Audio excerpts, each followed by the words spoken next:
Dude, I don't know who those guys are, but they're awesome. Let's start the show!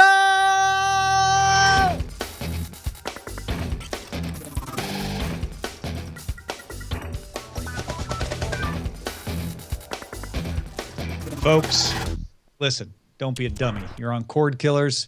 Our mission is to report the intel from the front lines of the cord-cutting revolution so you can watch what you want to watch, when you want to watch it, where you want to watch it, on whatever device you want to watch it. Am I right, Brian? I think you're right, but the problem is it's not just what device you want to watch it. What if that device is some kind of amazing 360-degree full parallax 3D immersive environment, and what I want is content that makes me feel like I'm physically there, watching two jackasses try to barefoot water ski in Austin, Texas. Then what do I do, sir? Well, I think then you take a crass promotional opportunity to talk about the 360-degree video you shot with Justin. Oh, yeah. Hey, by the way, Justin Robert Young joining us live here on Cordkillers. Thanks for joining us, Justin. Full disclosure, we shot 10 episodes of Let's Go Places, a series for Discovery VR. You could download the Discovery VR app on your phone. You could watch it in 360 degrees on YouTube. We've had to stick relatively quiet about this up until this moment, but I got to tell you, man, I am super stoked about this project. Justin, are you as happy as I am?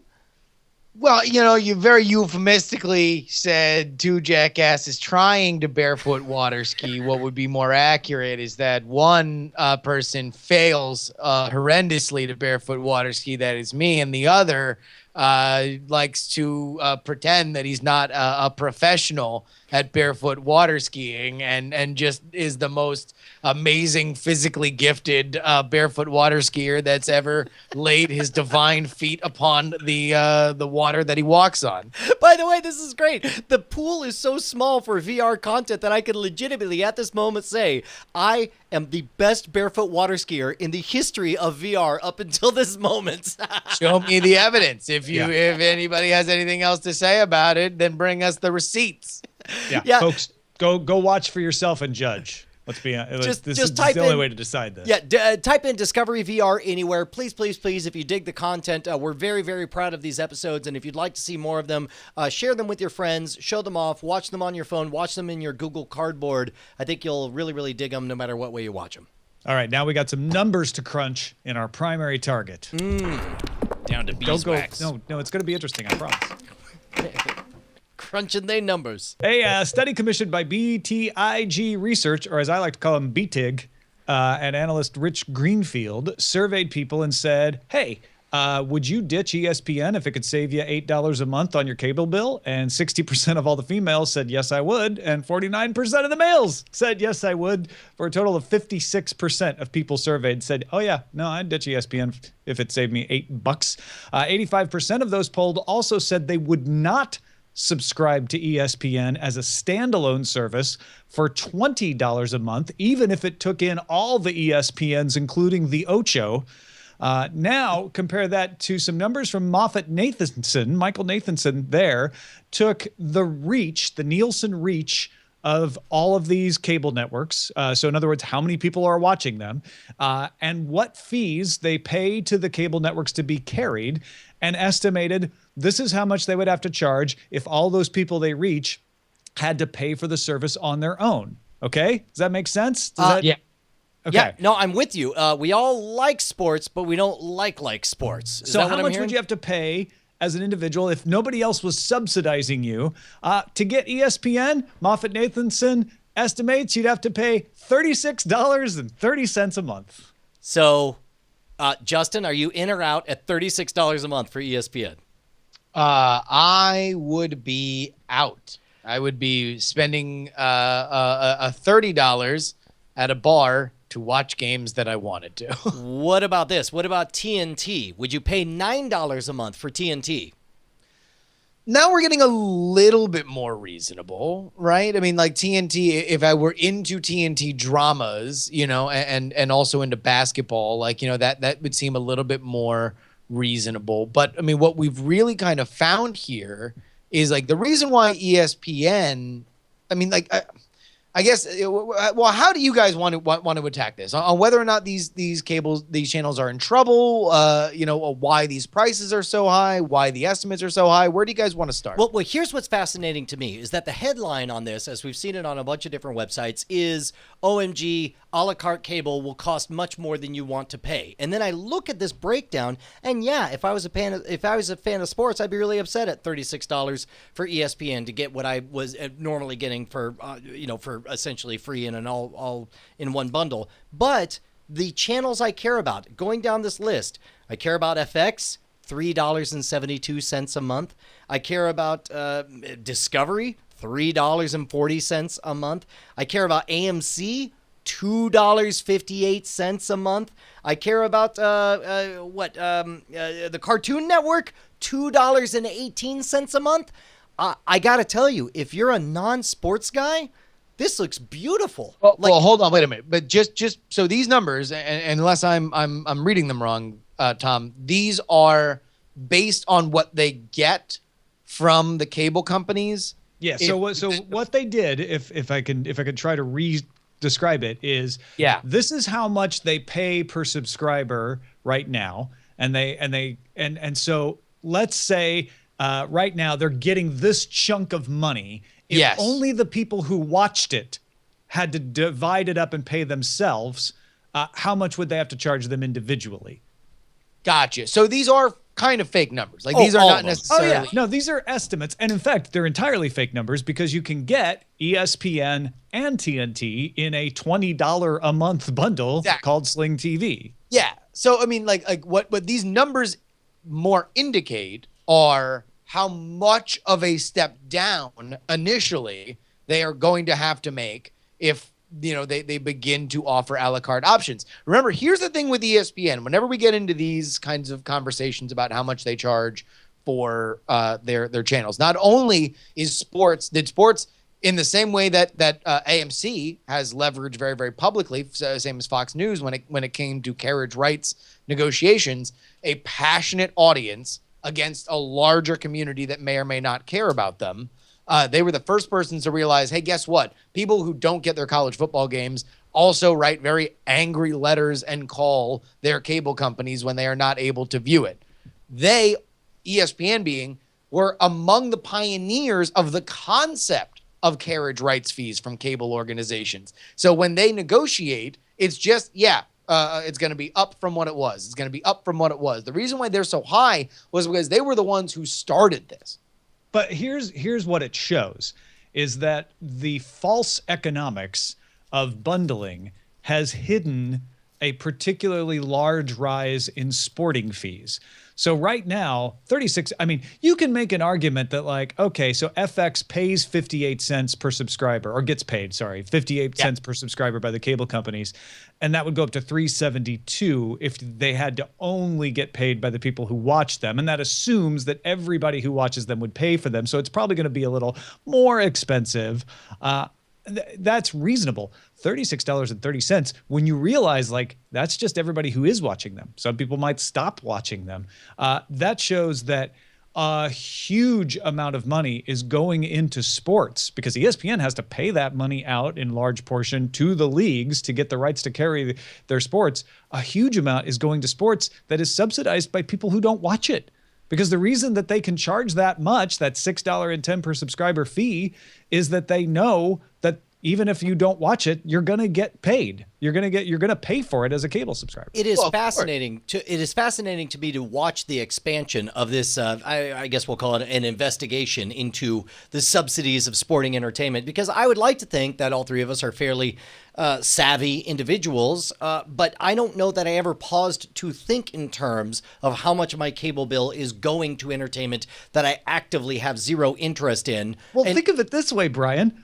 A large reason that many sports stars get paid millions of dollars is because many fans of HGTV are paying for ESPN even though they don't watch it. Exactly. Well, and that's what I'm saying. And here, and even more gross, how many college athletes are not getting paid while those rights fees continue to skyrocket from the dude, don't even get me started on that. This miscarriage of justice that the college athletes aren't getting paid. which is ridiculous. And by the way, we'll be taking your calls in the second hour. We'll be right back on the. Welcome to Cordkillers Sports Talk Radio. But like this is not news, right? Like we've known forever that no, it's not. But it's a huge number. Like this Moffett Nathanson number is really eye popping, and I think Brian brings up a really good point. Is what's attracting all the attention, whether it's written by headline writers or not, is that ESPN is so expensive when you do this calculation, which is a reasonable calculation of value, and yet Sci-Fi, the one that I want, is $2.73. So they could charge me $5 and I'd still pay for that. Yeah, man. Well, I got to tell you, if I was ESPN, I would be nervous, not for any kind of like heavy duty, like, we're worried about funding getting pulled or whatever, but just like there is an onslaught. There is a tidal wave of bad press coming their way as sports fans. It's lose-lose, because either as more people find this out, you get people like me who don't care about sports who are just like, what? Cable's going to that? I don't want that. And that's bad publicity for them. Or you've got pro sports people who are only going to find out like, what? You want to take away my ESPN and make me pay how much? Like, I don't know what the right play for ESPN is outside of to be just encourage everyone to go Sling TV as fast as possible. That's the only out I can see. No. They need to ride this cable cash cow for as long as they can. I mean, this is effectively, ESPN has a dual revenue stream. They make money on cable and satellite carriage fees, and they make money on ads. So as one goes down and therefore viewership, so either they renegotiate with the cable carriage fees, so they are now making less guaranteed, which they don't want to do, or they lose viewers and therefore their audience, their ability to sell the ads goes down. Either way, what this is leading to is a more fractured world for sports fans in terms of how they can get their fix, right? So the NFL is probably going to be the last one to do it. But for a lot of the minor or the lesser sports, including basketball, hockey, soccer, stuff like that, what I think the benefit for Cordkillers is that you're going to have more options to see it. Either you're going to go to other networks that have different outlooks on how they're able to distribute the product, or the leagues themselves will say, hey, you want to know what? We're going to offer these packages at a little bit less, but we're going to beef up our own arm to sell these directly to customers, because the league's got to say, hey, listen, the only reason why you're getting this carriage fee is because we're giving you the product and we're getting paid handsomely for it. But what if we can just sell directly to the customer? And in this universe, it looks like a far cooler deal than it did 5 years ago. Yeah, and what ESPN is already doing is cutting costs. They're slashing their staff. They're already squeezing out more inventory. I've read several articles about how they cut the promotions that they run so that they can squeeze in more ads. So they're hoping to figure out how to stay slim enough to make this transition. And Justin, I think personally, the direction the leagues are going to want to go, unless they can be convinced otherwise, is to control the distribution of their own sports broadcasts. They've hired people to run leagues. They've hired commentators. They pay the commentators. The sports teams pay the commentators in a lot of places, especially for radio. So they already own the means of production, literally. Dude. There's really no reason, once these contracts expire in 10 years, that the leagues might not want to just take over and run this stuff with a contract to somebody like MLB Advanced Media. In fact, if ESPN was really smart, they'd be working on becoming the kind of place that can stream the stuff and provide value to the leagues. I don't even think it'll be 10 years from now. I don't even think they'll wait for the contracts to expire. We're in the middle of like a 16-way Mexican standoff right now. Everybody's got their own agenda. Everybody's got their own way to make more money. Wait, and you I think they'll break the contracts? No, yes, or at least push the boundaries of it, where it's like, well, it doesn't expressly exclude us from doing squirrely, weaselly way to kind of get around Most things. of them do, though, I think. Well, I mean, we'll see, because my guess is, and again, this is the great Andrew Main who once told me that technology outpaces legislation. I don't know anything about what's in those contracts. All I know is that whatever's in there, technology is going to create new things that are not in there that will create maybe not a legitimate claim, but a plausible claim for them to try to work around it. Well, to bolster Brian's argument, look at what the NFL did this year. At the very least, they might not break their contracts, but they're definitely going to make more players they're going to make more customers for their carriage fees. That's what they did this year with Yahoo. Yahoo bought the ability to stream to like who gives a rat's butt games that happened in London, and they did really, really, really good numbers. Now, whether or not that was a wise investment for Yahoo, which has drastically slashed their video streaming, that remains to be seen. But they seem very content to say, hey, listen, at the very least, if the money's going to go down from ESPN, and maybe ESPN and CBS and NBC aren't going to bid with the same wallet strength that they did before, now we want to factor in Google and Apple and Yahoo and Netflix and say, how many of you guys want to stream this gigantically popular content? Yeah, I don't think tech outpaces contracts in this particular case because it's sports. And because we've seen things actually work the opposite way, where Major League Baseball would love to give you your local market games, but they couldn't even do that if they could authenticate you because of their contracts. And they recently just got those new contracts in place that allow them to finally, if you're paying for cable, to stream your online games. So history, to me, indicates that it's going to be till these contracts expire before we actually see the leagues take control of their own broadcast. Now, lots of experiments like what Justin's describing and lots of workarounds like what you said, Brian, are going to continue to happen. I agree with that. Well, but I also don't think that they're going to do it by themselves. I think that they are not necessarily built for that. Major League Baseball certainly is. Baseball is and baseball's in and a Major in League a Baseball position. Advanced Media, which they're going to spin out, is doing it for the NHL. So, I mean, certainly so. I mean, but like that's taking other people who are creating those broadcasts and then redistributing them, right? Like they have contracts with local Fox affiliates and local. In fact, that's the way forward for locals is to become the contractors to those league networks and say, screw you to the actual broadcast networks. What the leagues don't need is the broadcast networks. Well, it depends on the cash, right? It depends on whether or not, I mean, we're in a world right now where there is enough money to go directly to it and not just take the lump sum. I mean, really, it's the difference between wholesale and retail, right?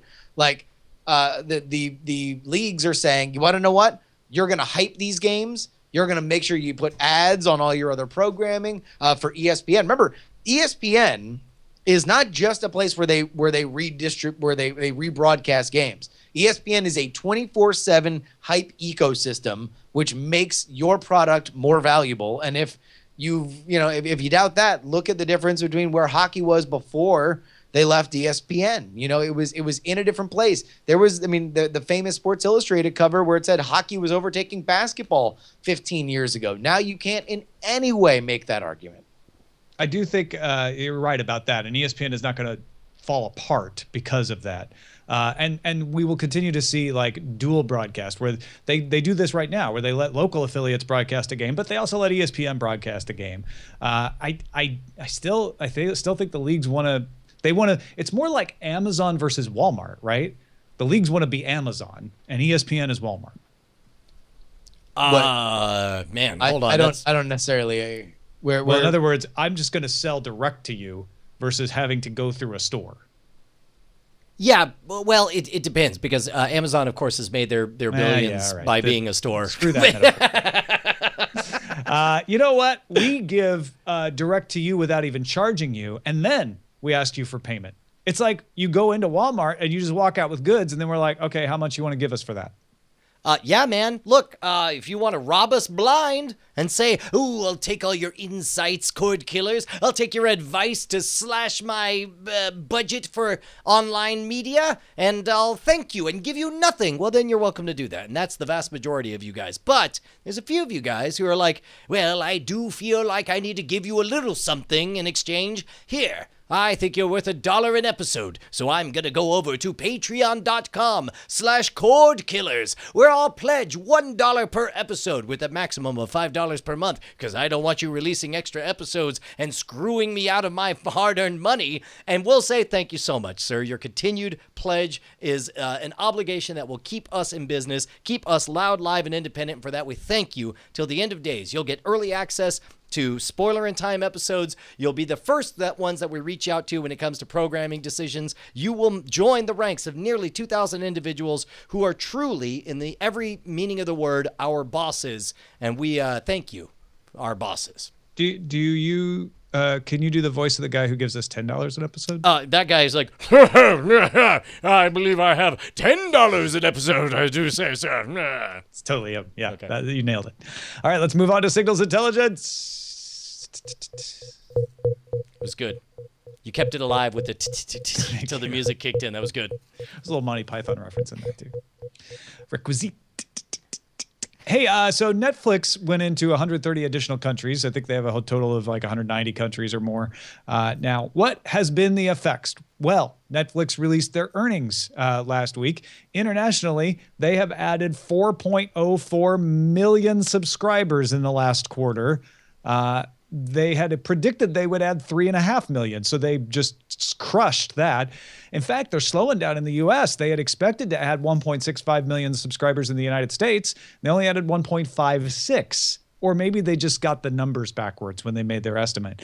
Either way, that's a slowdown from the 1.9 million that they added in the U.S. last year. Also, revenue rose 22.8%. Earnings per share was 7 cents a share. They had expected 2 cents a share, so they're killing it in revenue as well. Here are some other things that international expansion means. VPN crackdown. We talked about it last week on the show. Australia's Uflix said they started to hear reports that, hey, some of us can't use the other versions of Netflix, so it must be true. Netflix is cracking down on VPN, and Uflix said, let us check something. And a day and a half later, they said, fixed. You can now still use Uflix as a VPN to watch your Netflix. Indonesia said, oh, you're rich, you need a business license to provide local content in Indonesia. And so we hope you'll open an office in Jakarta, hire local employees, and subject yourself to our tax regulations, or you'll have to shut down. The only place where Netflix isn't expanding very fast is China. And Reed Hastings in the earnings call said, we have a long-term look. It could be many years. He pointed out that Apple took a long time to get in there. And he said, our view is if we're looking out for the business a decade from now, we should be very patient and continue to build relationships in China. So let's start with the China thing first, because it occurs to me, obviously, that's a tremendously big market. What is it? Do we know what it is that they are in disagreement over? You know, obviously. No, it's not a disagreement. In fact, this is pretty boring.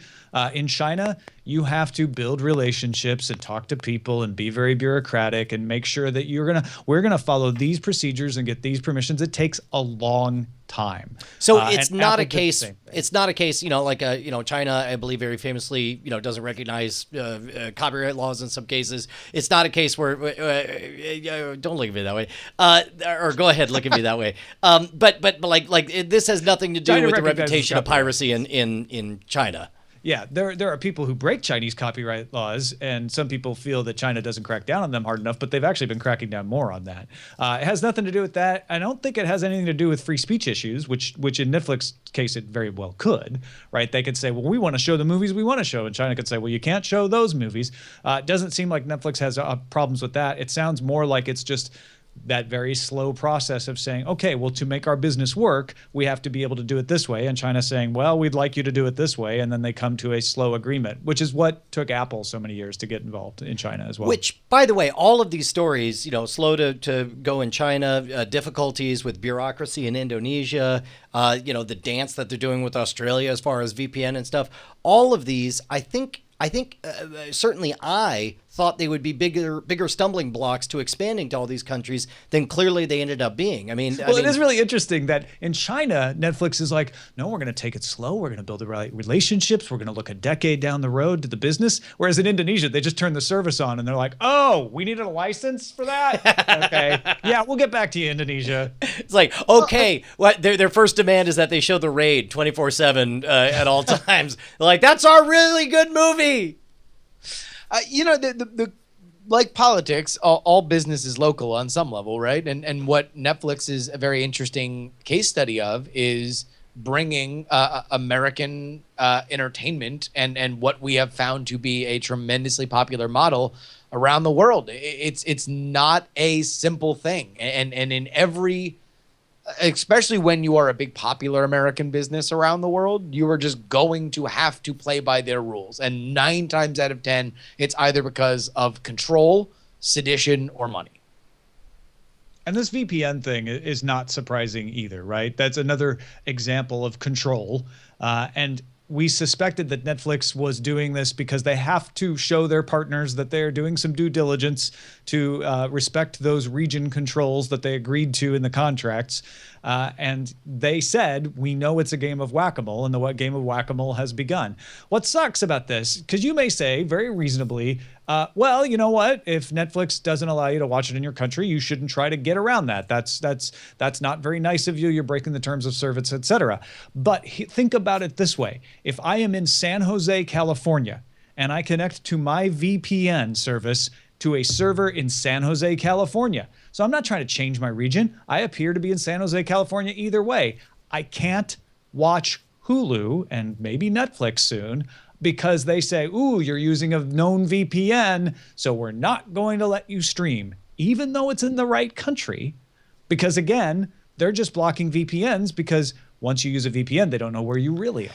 That's interesting because they really do kind of yield the moral high ground if they try to cast, aspersions on the use of VPN, because by all accounts, having a properly encrypted virtual private network is just good hygiene for your security, no matter where. And in fact, there have been times that you have told me, Tom, that you've been halfway through a Netflix movie and they were like, oh, wait, I still have VPN enabled because that's what I was doing on this Wi-Fi. That's a difficult thing because I remember in the early days, before the rest of the world was as technically savvy as they are now, back when they were trying to say MP3 equals piracy, then other people were like, yeah, also FTP equals piracy. Also, any kind of file transfer equals piracy. I don't know that it'll stick, and I think that Netflix is doing an okay job of giving just enough lip service to its shareholders, giving just enough lip service to folks concerned about, or to the content owners,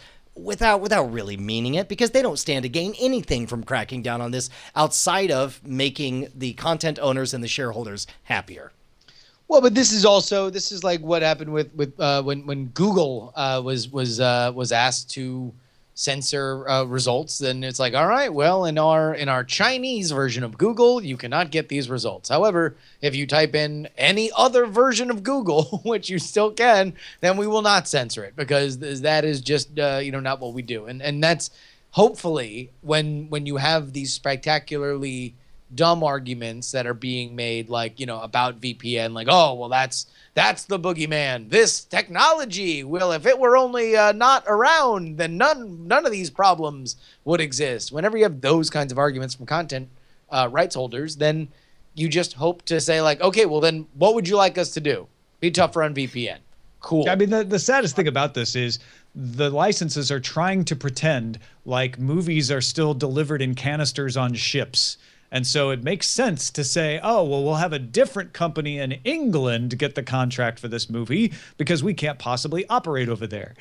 Instead, they're trying to be like, well, I guess an IP address could kind of be tied to a region. So let's use that to pretend like things are still delivered on ships. And the fact is, an IP address does not mean anything about where you are. Well, and the big thing that has yet to happen in this is just radically different agreements. We have geographically based agreements for content, and that's when you create something successful, you look to sell it in multiple markets, and foreign markets are an increasingly large part of how to make money for, like, feature films, for example, and television shows. So now, in a global world where almost everything is available to everybody, if you are connected to the internet, we just need to think about how the profit model works for these things differently. All right. Shall we gear up, gentlemen? Yes, we shall. Do you hear that? That's me putting on my armor. Oh, man, you are so geared up. I'm geared up. Dude, do you gear up? Because you're looking good. So real quick, but a few things about Apple TV today. First of all, TV OS 911 has arrived. So if you haven't updated your Apple TV 4th generation, whatever the newest generation is. You might want to go check about that. Not a ton of things coming in this particular update, except the Podcasts app. So if you subscribe to podcasts on your iPhone, say, or your iPad, now those podcasts will show up on your Apple TV, which means you can watch Cordkillers through the Podcasts app, not just the YouTube app, on your Apple TV now. Have you done it? How's I it did look? How do we look? We look great. Yeah? It was so fun. I Snapchatted it, actually. Yeah, right on. It was really, I mean, it really isn't any different than the YouTube one, except you don't have to press the full screen thing, right? You just like press play and it's there.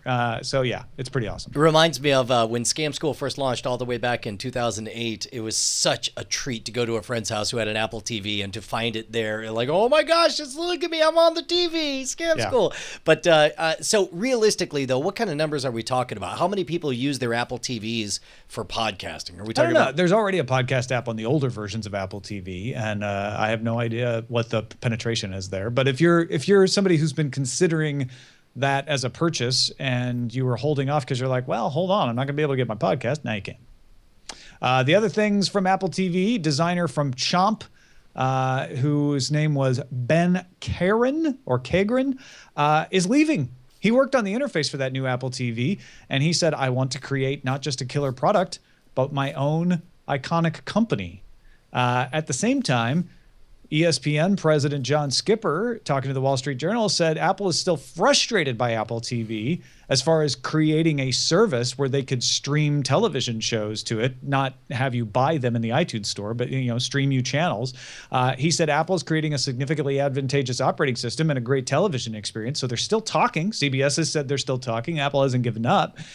And ESPN president John Skipper said, we are big proponents of believing it would be a fabulous place to sell some subscriptions. So we've heard rumors about this. We reported on rumors about them essentially creating their own over-the-top cable network, essentially, similar to a Sling TV. But we've also talked about the difficulties of, what happened with the advent of iTunes at the turn of the 21st century. I don't know that it'll ever be duplicated again. That was a time when an entire industry was so terrified of piracy that they just said yes to anything. Steve Jobs was a singular character with a singular presence who was able to walk up and say, it'll all be okay. 99 cents a track. That's the law. Get in line. And everyone did. And we're not seeing that with video because nowadays people are like, wow, the music industry sure did give up a lot of rights. Turns out piracy wasn't as big a threat as they thought. And we don't have a Steve Jobs yelling at everyone to get in line. And it doesn't surprise me that Apple TV is kind of just another character trying to herd some cats into a would-be cable over-the-top network. I mean, do you think, Justin, that this means it can't be done, or do you think this is a setback? Apple just wants to be the player like they were with iTunes. And you're absolutely right that there is, in from anything I've read about this kind of stuff, it is that those meetings with Steve Jobs in the music industry are the Kaiser Soze tales that people tell each other about. Well, just don't have that happen to you, where you give away permanently the pricing control on your business into a big, gigantic, booming new operating system. It doesn't matter how much these silver-tongued Silicon Valley people will tell you. It's just an experiment, just so you can have a good time initially. We'll raise the prices eventually. That was looked at as a very damaging thing for the music industry. I don't necessarily think that it was. I think the music industry had done all the damage that it had done to itself in the intervening years before Apple got to them. But I think you're seeing ESPN say, yes, no. We want more and more and more players in this other people who pay us carriage rights fee world, dovetailing to our earlier conversation. They just want more people to compete for their product for money. And they want to have that be as high of a bar as possible in an emerging market. CBS, all these other places, I don't think that they feel that same pressure. Their numbers are going down, but they're not terrible. They're not as bad as some of the cable numbers, can and are. So we'll see. If I had to guess, I would say the dispute with Apple probably isn't even about the carriage fee. Apple's willing to throw some cash at stuff and have lost leaders in some cases in order to sell more devices. My guess, it has to do with what Apple wants to do with the content. So if you look at the PlayStation Vue, the biggest frustration for that service, if you can get it, is that, first of all, they have to limit the markets it's in because they have to get sign off from local stations, but also some channels you can fast forward, other channels you can't. Some you can do the cloud DVR thing, but you can't access the cloud DVR on mobile. It's really confusing what light rights are allowed, and that's the kind of nightmare I know Apple will say, oh no, we are absolutely not going to do that. Everything we offer is going to be offered the same way to everyone. And not every network will allow that because everyone's sketchy about we sell our mobile rights to Verizon exclusively, so we're not going to allow you to have them. And that causes the problems, I think. Yeah. And you're right. Apple wants that. They want the experience. They want right now. Sling TV has taken major steps forward, but you're absolutely right. This over the top, get all your television through the internet space is a kludgy one. And Apple wants to be the one to say, hey, look, cut your cable today and just have your Apple TV and look how simple it is. And keep in mind, there's a weird alchemy because they don't have to have 100% replacement capability. They just need, let's say, 70 or 80%. Like, it's pretty much cable. And then if it's a super popular service, those last 20 or 30% will fall into line. No, you're right. I mean, the music service launched with, I think, just 1 or 2 labels. And when they started selling TV shows, they only had ABC on board. So was it Fox initially? Lost, I remember, was one of the shows you could buy when they first started selling TV shows. ABC was definitely there because, at that point, Steve Jobs was. Might have been NBC next because I watched Heroes. I thought it was Fox. I thought it was. Yeah, it might have been Fox ABC and then NBC. Fox initially.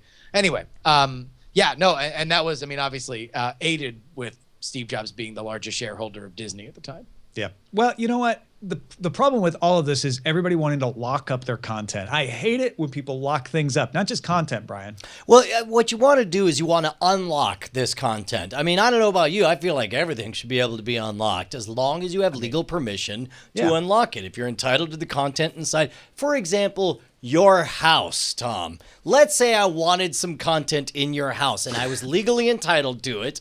I would like to be able to unlock it. But the problem is, you got all these keys locking me out of your house. What's up with that? Well, now I've heard that, that locks on houses are just a stumbling block for some people. And I want to I want to fight back by, if somebody picks my lock, I want to pick their lock. Oh, dude, look, you can pick your friends, but you should never pick your friends' locks unless your friends say it's totally cool because you learned how to pick locks using the legendary lockpick expansion set. You want to take two on that? Take two. The legendary lockpick expansion set available at scamstuff.com. A while ago, we told you guys about this lockpick utility that allows you to practice. You start with a 1-pin lock, you go all the way up to 5. You are now a genuine lock picker, but a bunch of people started tweeting and texting us saying, hey man, I did it. What's next? I need harder locks to pick. So we contacted a master locksmith who put together 5 extremely difficult 5-pin locks specifically designed to thwart your ability to pick them. If you pick these things, then we will all bow to your prowess as a master lock picker. We gave them silly names. They're available right now at scamstuff.com. It's gear for the modern rogue. It's pretty great. They work with the current system. You just replace, basically, it's kind of like a DLC. It's expansion levels. It's an expansion pack for the video game you're already playing. We're extremely proud of them. They're available right now at scamstuff.com. Let's move on to the front lines. Front lines. HBO will offer its streaming service to people in Spain by the end of the year, meaning it will no longer license its shows like Game of Thrones to cable networks there. They're just pulling everything off and offering it online. Now, you may think, well, that's an odd thing to do, but about 50% of Spanish residents have broadband without cable TV service. Compare that to the United States, where it's only 16%. That is astonishing. 50% of people are living the dream. They've got rad broadband and none of the entangling cable BS. Yeah, and HBO's like, well, shoot, we should definitely try to sell them our programs. So this is a case where they're going to launch essentially HBO Now, maybe under some different name over there. HBO Whereas Aura. Whereas their default option would be to what? HBO Go or some kind of... Well, I don't think they have an HBO service in Spain. I think they just license their shows out to other networks. Dude, that is awesome. Vimeo is expanding its funding of original content with a new effort called Share the Screen, which will fund at least 5 projects in 2016 that would not normally get backed by Hollywood. The focus at first will be on female filmmakers. A short from SNL's Adie Bryant, Darby Forever, will kick things off February 18th. I love everything I'm hearing about this. Vimeo created one of my favorite quirky originals, High Maintenance, and I would love to see more amazing products come out from them. Vimeo is really carving their niche of saying like, hey, if you don't get supported by the industry, we will support you in all kinds of different ways, and also at the same time focus on high quality content. Well, and they also, and that's just it, is they've always owned the niche of quality. And it used to be quality meant in terms of low fidelity equals YouTube, high fidelity equals Vimeo. Nowadays, low quality means anyone can make a cat farting video on YouTube. But, the curated content, the exquisite curated content on Vimeo, I think attracts a different class of people. Yeah, it reminds me a lot of like what's happening with Sundance right now. Like it's like 24/7 with Vimeo. You get like Absolutely. Nielsen will start taking anonymized aggregate data from Facebook on mentions of TV shows and combining that with similar data from Twitter for something called social content ratings. That's basically just a rename for a product they have now called Twitter TV ratings, but since they're adding Facebook, they can't call it Twitter TV. At the risk of being impertinent here, and I kick this out to both of you guys, why? Because it's a really good question. Because someone will buy it. That's why Nielsen's doing it. Like all the networks are like, what are the folks saying about us on the Facebooks? And so Nielsen's like, we'll find out and we'll sell you that product. But I don't know if it actually correlates to higher ratings. No. So Nielsen ratings only exist so television networks can sell ads at higher prices. But that's not what this is about. No, you're right. But those numbers are depressing. They things to sell to the television networks that they can then bring to the ad companies to say, no, this is why we're still going to charge you a high fee. Not these depressing numbers. Look at these exciting numbers. It's actually a really good point. Yeah. For the 7th year, YouTube has launched adblitz.withyoutube.com to give you a chance to watch Super Bowl ads before they come to the Super Bowl. YouTube also launched a beta of real-time ads where ads can be delivered on YouTube in time with big moments like a presidential debate quip or a dramatic score in a sports ball game. This is great. It took a few years for us to get here, but all of a sudden, look at us getting what we want, including the ads when we want on the devices that we want. Kind of weird that you can like go watch a bunch of Super Bowl ads right now, 2 weeks before the Super Bowl. Absolutely. No, I'm and the Super Bowl itself will be streamed online for free as usual. This year, you can get it on the web or through the CBS Sports app. What that means, you can watch it on your Roku, your Chromecast, your Xbox One, and your Apple TV. If you want to watch it on a PlayStation, PlayStation's View service will have it in the markets where PlayStation View is available. However, you will be restricted on mobile this year. If you're on your carrier data, you can only watch it if you have Verizon as your carrier. They have all the rights to it. You could watch it over Wi-Fi on your phone if you're using your browser. So you can have an AT&T friend or somebody else turn their phone into a hotspot, and then you can use their mobile data as a Wi-Fi signal so you can watch the Super Bowl on Wi-Fi. Possibly. They've even started making that work a little differently, so it doesn't always happen that way. But yeah, it might work actually. crazy. Yeah. Touchdown! But the Super Bowl is free for Cordkillers. It has been for years now, and it just keeps mostly getting expanded to new platforms. So if you're into that sort of thing in 2 weeks, you can watch it. Yeah. Let's get under surveillance. I mean, I would rather see what's under surveillance. I don't want to be under surveillance. All right, fine.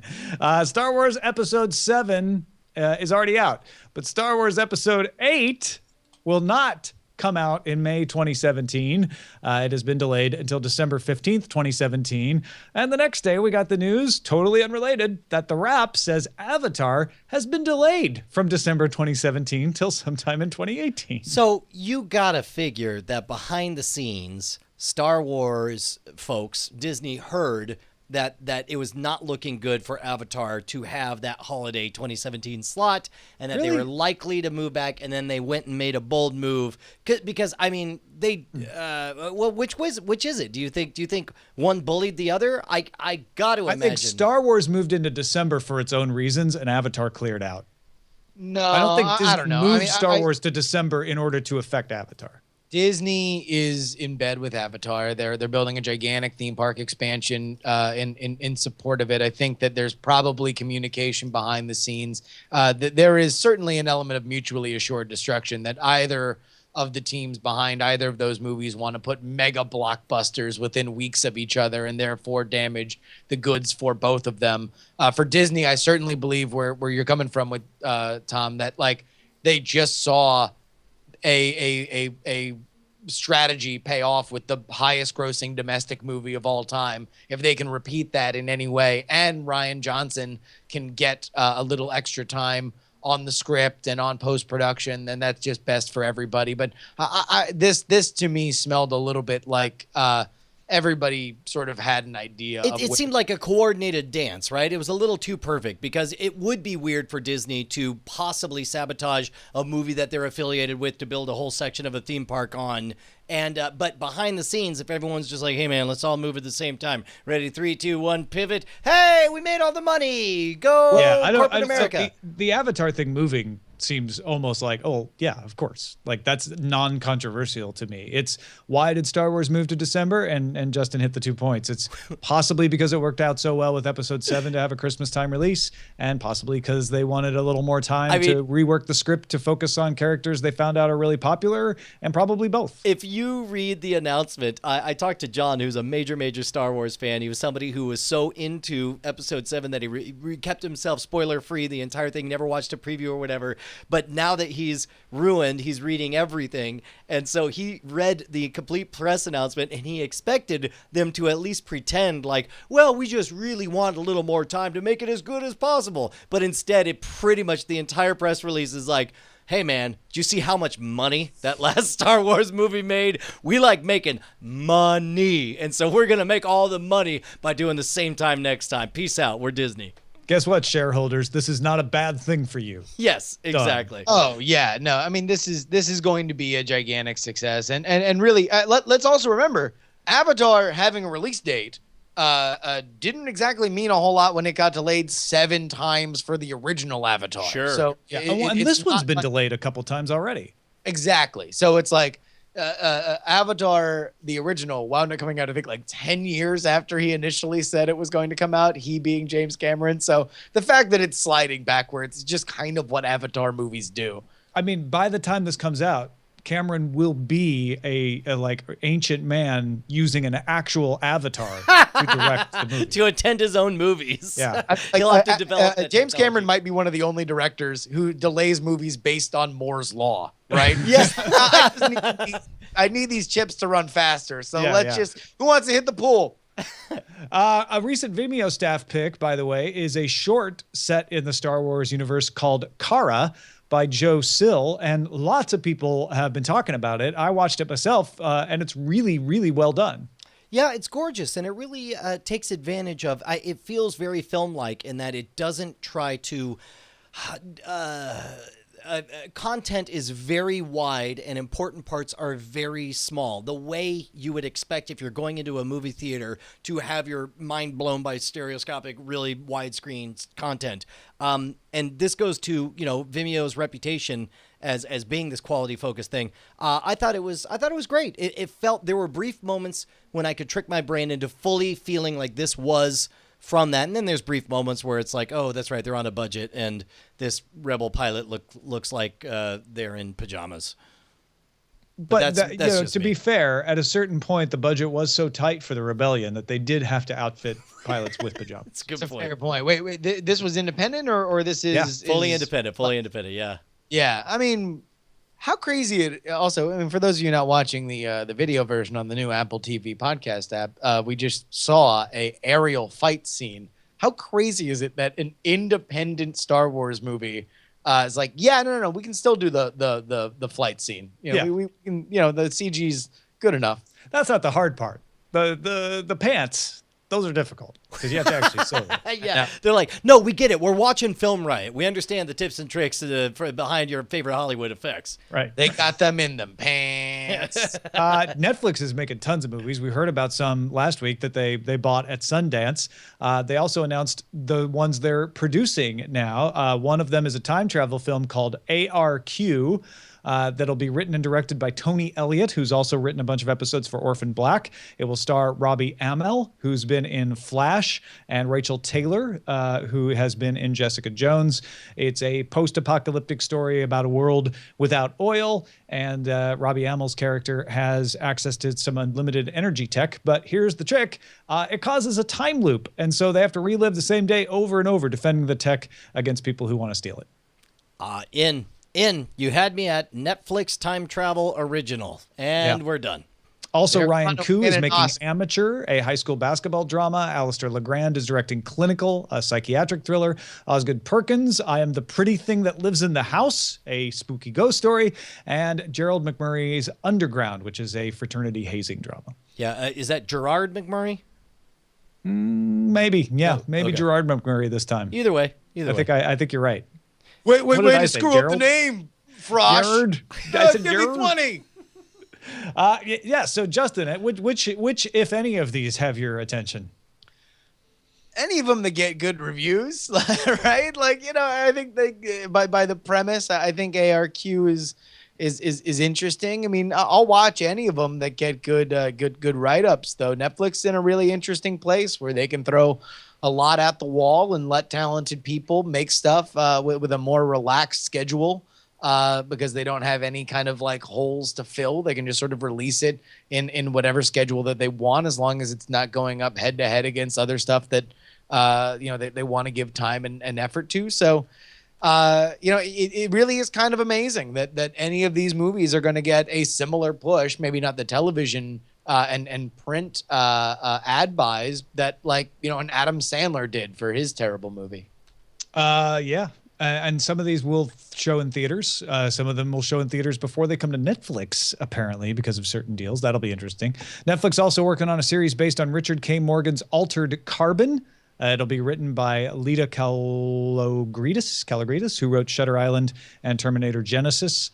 And this is about Takeshi Kovacs being able to slip into other people's bodies because that's just the way the world works then. If you die, you just take your next back up and you put it in a new body and you go on from there. I'm excited about this because I like this book, but I'm also to the point where wow, I don't think, Brian, we can report on every new Netflix show anymore. There's just too many of them. Dude, congratulations. Mission accomplished. Everything we ever wished for Netflix is now happening. So this is the best problem we ever could have dared hope for. All right, before we get out of here, what you been watching, Justin Robert Young? Wait a minute. There's a major story you guys haven't talked about. Uh-oh. What's that? What did we miss? Have you heard about a little show called Doctor Who? I'm sorry, Doctor Who? Brian doesn't watch Doctor Who. I do. I loved it when it was called Rick and Morty, and I watched it all the time. Well, of course, Stephen Moffat, showrunner for the past 4 seasons, has announced that he's leaving. No new Doctor Who this year. They will have the Christmas special at the end of it. The next series in 2017 will be Stephen Moffat's last, at which point the creator of Broadchurch will be taking over the venerable BBC science fiction franchise. I hear great things. We got a number of emails. Most of them, I don't think any of them made it into the list this time, but we got like 2 or 3 emails of people just talking up Broadchurch, saying how good it was. Yeah, you can't really watch Doctor Who easily as a cord cutter. You got to buy it too. It's kind of a bummer. Yeah. Wait, do you have no thoughts on this? I mean, not for this show.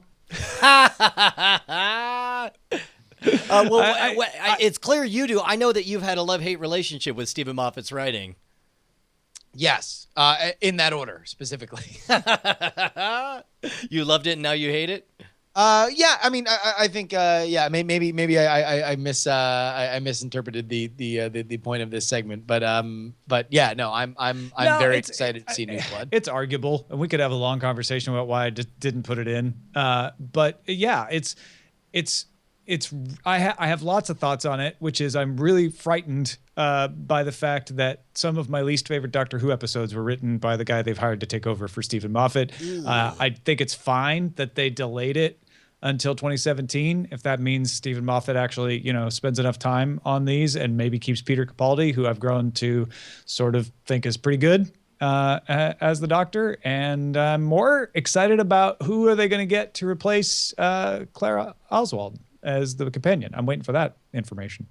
Yeah, I agree that the episodes of Doctor Who that Chibnall has written are lackluster, but then again, Stephen Moffat wrote among my favorite episodes of Doctor Who, and look how that worked out. So maybe being a showrunner and being a writer are enough of two different things, and people really, really like Broadchurch. I'm very excited to see where it goes. I think the Doctor Who is in a bit of a precarious place now, both critically and based on the ratings in England commercially out there. So I'm excited to see them make some changes at the top. Yeah, mostly I just forgot you were guesting on the show when I made the lineup, to be honest. So yeah, I'm gonna hold my fears until 2017, I think, for Chibnall, and I'll try to remember his name. I mean, but also it's like all the episodes that he did. I like the two-parter that he did with in the Russell T Davies era, the Hungry Earth thing. I think that if they would have actually stuck a little bit more closely to the cliffhanger at the end of his two-parter, it would have been a more interesting season. But dinosaurs on a spaceship. No, not that one. That was garbage. But I mean, those were comedy episodes, right? They were not necessarily. I don't know. Can't wait fun. for the news to meet Stephen Moffat, who I have given tremendous amount of flack, and is the reason why I stopped doing a Doctor Who podcast. Still wrote maybe the best hour of science fiction television ever broadcast in Blink. Blink is an amazing. It is everything that science fiction television can and should aspire to, and so he will always have that. And we'll just agree to not talk about the last 3 seasons of Doctor Who. So what else have you been watching? I've been watching Fargo season 2, which I loved. I thought it was fantastic. Which, by the way, absent season 1, as we discussed on the Weird Things podcast, you accidentally found yourself in possession of season 2 and decided to watch them in chronological order, not in story order. Yeah, no. And it was, I mean, geez, it's so amazing how they're able to translate the aesthetics of a Coen Brothers movie, which we think we make so synonymous with a unique artistic expression. It's like, oh, finally we get something that is like singular and amazing out of the minds of these creative geniuses. And then all of a sudden you turn on your television and it's like, oh, the Coen Brothers didn't have anything to do with this beyond executive producing it. And yet here are a bunch of Coen Brothers stories here on my screen, right down to the fact that they use either directly songs from other Coen Brothers movies or 70s eras covers or of them, or the originals that the Coen Brothers made famous as covers. So it's just so good. So amazing. Brian, what have you been looking at? I am getting caught up. Always Sunny in Philadelphia. Just season 10 just hit Netflix, and so I realized that I guess I had skipped season 9 because I went through all of season 9. I'm like, I haven't seen any of these. These are all great. And then I went on season 10. I'm like, I'm pretty sure I saw these. I saw this one. I saw this one. So I'm not sure how and when I was watching them. But discovering the lost season of season 9 had some of my favorite episodes of the entire run. It's so good. It definitely is the Seinfeld of the 21st century. I got all the way caught up on The Expanse. We'll talk about that in spoiler in time. And I watched I'm on episode 5 of Mad Dogs right now. And I believe we're hoping, it looks like Romany Malco might join us for spoiler in time. Is that right? Yes. Hopefully. Oh, that's fantastic. Romany Malco is one of the standout actors in Mad Dogs. He's so good, and it sounds like he's going to join us for spoiler in time here shortly. All right, well, let's get the show on the road then. I've been watching Agent Carter, which premiered the first 2 episodes. Charming, moved to Los Angeles, but I'm still very much enjoying it. Princess Leia shows up on Star Wars Rebels. It was in the trailer. So sorry if that spoils it for you, but it was an interesting episode. You should watch it. I'm also still enjoying The Expanse. In fact, I feel like this last episode really got us back on track. Flash and Arrow had their season returns, but Legends of Tomorrow, I think, is really interesting to watch. I'm not sure how they're going to handle all of those different characters that they're bringing together in that show. I saw the movie The Big Short. Even though it's full of inaccuracies, thought it was really well acted and really well put together. I saw Straight Outta Compton, which is one of the best movies I saw all year. Just a really compelling story about a band that I discovered in college from people on my dorm floor. And so it was kind of a nostalgia play. Justified we'll talk about in Spoiler in Time, and X-Files. The premiere was a total nostalgia play, and I enjoyed every moment of it being so. Right on. What's on the lookout, Bryce? Hey, this week's On the Lookout is probably an easy sell for everybody. It is the Amazon original series Transparent. I mean, you, Brian and Tom, you guys have both seen both seasons of Transparent? Oh, I'm halfway through season 2. Still need to finish that up along with Man in the High Castle. There's too much good stuff coming out, but I deeply love season 1. And I mean, you told me multiple times it is your favorite comedy, or one of your of favorite last shows. year. Yeah, absolutely. It's really fantastic. It's about this family and the journey of their patriarchal father going through a transition into living as a woman, as well as his adult children, finding their own ways through life, whether it's an affair, whether it's a string of short relationships, whether it's a marriage. It's really I watched. I was gonna just watch one or two episodes today, and then I ended up watching 4 for this segment. It really is great, and in fact, watching it, I was kind of taken a little surprised at how similar aesthetically now. Transparent tone comes across in a previous pick, Casual on Hulu. They're very similar. They're not straight, pow pow pow jokes. It's a little bit not a dark comedy, but it's kind of a serious dramedy, and it's really great. It really is great. Well, let me ask you this, Bryce. Yeah. Is Casual a half hour as well? Or is that an hour? I believe it's a half hour. It's really, that's what I found really the most amazing about Transparent, is beyond the great writing and the amazing, I mean, the acting there is just kind extraordinary. Is that they made this amazing decision to have a hour long drama, right? That you would normally see on HBO. But then just make it a half hour, but don't tighten up the pacing. Don't make it any punchier. Don't put the act breaks where you would traditionally, and even on uninterrupted half hours, you still have kind of these like story beats and break points. It's just this sort of like, I feel like it would feel almost ponderous as an hour, but it is perfect as a half hour. Absolutely. I was watching the first episode because I hadn't even looked into it by that point, and I thought, okay, well, I've got enough time today to watch one episode to spend an hour with it. And then I finished watching it, and I felt like, yeah, that was a good length. The pacing, like you mentioned, it is true to what an hour-long show would be. And then I was surprised and saw it had only been under a half hour. And that was even more delightful, because then I could watch another one. So that's Transparent. There are 2 seasons available now via Amazon Prime Video. Season 2 just came out, finished in December, so it'll probably be another year, the end of this year, if we see another season in 2016. If you got something we should be on the lookout for, folks, help a Bryce out. Email us, cordkillers@gmail.com. Let's get to some dispatches from the front. Yeah. Got Trevor from Wisconsin, who is talking about VLC. We mentioned that Apple TV now has an app that you could throw anything at. And he says, that's how I treat it. I'm a producer director at a video production company, and I'll deal with many different formats and sizes of videos every day. I love that VLC can at least preview any weird thing that lands in my inbox. But also I turn my clients onto it if they're struggling to play something. Even for simple playback in meetings, VLC is a great open source tool.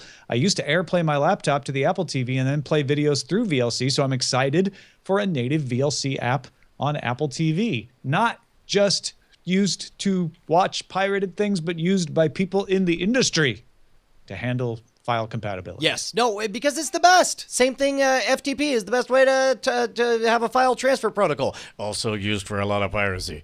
I mean, like, also, first time I ever got a VLC, I downloaded the VLC player was because unavailable legally in America was a British show called Brass Eye, which I downloaded all of, but was only in the MLV format, which I could not play on QuickTime. So at the time, so I had to download my VLC player, and boy, howdy, did it open up the magical world of Christopher Morris and his news satire. Right on. Jim writes us saying, hey man, talking about Netflix in Saudi Arabia. I was happy using Netflix in Saudi Arabia. I had no problems watching the shows that I wanted from my hotel room. Most of my queue and several movies were no longer available in the U.S. were available. I even watched part of Hot Girls Wanted. I expected shows like this to be blocked. Note that there are no movies. By the way, I don't think there's any pornography in Hot Girls Wanted. I think they're very tasteful on it.